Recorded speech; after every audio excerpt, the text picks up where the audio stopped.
गणतंत्र दिवस के इस शुभ अवसर पर आपके और आपके पूरे परिवार को जंदरपर टीम की तरफ से ढेरों सारी शुभकामनाएं।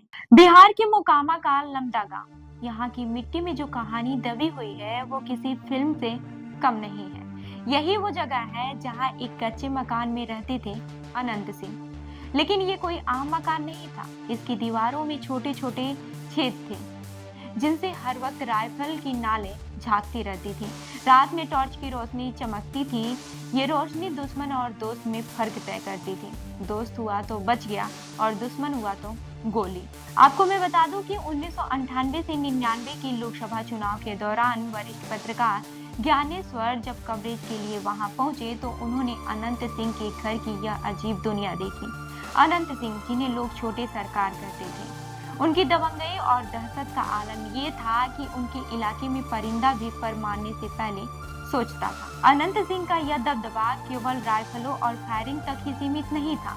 उनके इलाके में सड़कों पर टमटम दौड़ती थी और ये टमटमें भी किसी की नहीं, सिर्फ अनंत सिंह की, और उनके बिना कोई और अपनी गाड़ी नहीं चला सकता था। कहते हैं कि इन टमटमों के जरिए वे अपनी सुरक्षा का पूरा इंतजाम रखते थे। 100 टमटमों को उनके घर के चारों ओर ऐसे खड़ा किया जाता था कि वो कोई दुश्मन अंदर तक नहीं पहुंच सकता था। इन टमटमों के साथ घोड़ों की भी बड़ी भूमिका थी। ये घोड़े इतने तेज और इलाके से इतने परिचित थे कि किसी भी समय अनंत सिंह और उनका गैंग इन पर सवार होकर मिनटों में गायब हो जाता था। 90 के दशक में इन घोड़ों ने अनंत सिंह को कई बार मौत के मुंह से बचाया। आपको मैं ये भी बता दूं कि अनंत सिंह के दुश्मनों की लिस्ट लंबी थी, लेकिन उनमें सबसे बड़ा नाम उनके अपने गोतिया विवेक पहलवान का। दोनों के घर की दीवारें तक एक दूसरे से मिली थी, लेकिन दुश्मनी इतनी गहरी थी कि 2004 में विवेक पहलवान पर आरोप लगा कि उन्होंने अनंत सिंह पर जानलेवा हमला कराया है। इस हमले में अनंत सिंह को गोली लगी, लेकिन उनके भाई दिलीप सिंह ने उनका इलाज कराकर उन्हें बचा लिया। अनंत सिंह का अपने भाइयों से गहरा लगाव था। उनके बड़े भाई बिरंची सिंह की हत्या ने उनकी जिंदगी बदल दी।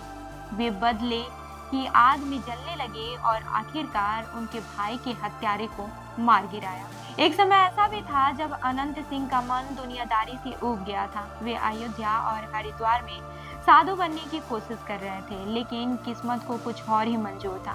परिवार के झगड़ों और दुश्मनों ने उन्हें वापस उसी रास्ते पर खड़ा किया। सन 1996 का लोकसभा चुनाव अनंत सिंह की जिंदगी का बड़ा मोड़ था। नीतीश कुमार को उस समय मोकामा और बाढ़ जैसे इलाकों में एक दमदार नेता की जरूरत थी। रौबदार मूंछों और दबंग आवाज वाले अनंत सिंह इस रोल के लिए बिल्कुल फिट थे।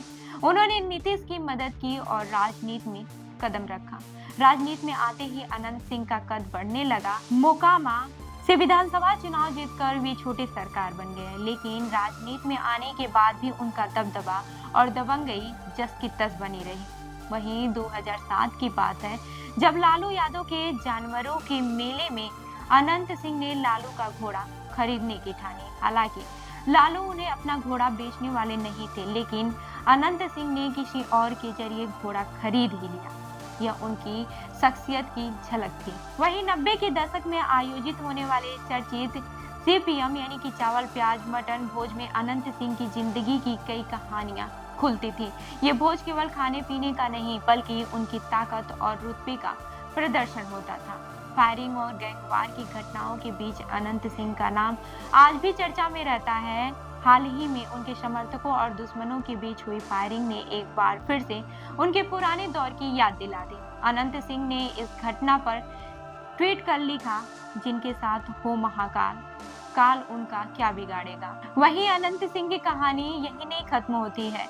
यह उनका कई कहानियों में से एक है जो बिहार की राजनीति और दबंगई को समझने के लिए काफी है। उनके व्यक्तित्व में जहां एक ओर दबंगई है, वहीं दूसरी ओर उनके अपने लोगों के लिए उनका प्यार भी नजर आता है।